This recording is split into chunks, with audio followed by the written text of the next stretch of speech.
Pues cuando yo iba a la escuela, pues reprendiente siempre, cuando decías algo en asturiano, algo no, que lo decías todo, porque era lo que viste en casa, lo que hablaban en casa, ni decías eso, pues yo hice esto asina. No, asina no, así.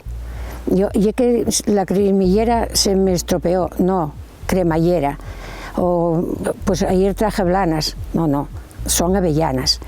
Y bueno, luego cuando salíamos de la escuela, había una casa muy cerquina de la escuela, y como salíamos a la hora de que ya estaba la comida a punto, y aquí decíamos, hay que echar el rostrillo a la pota.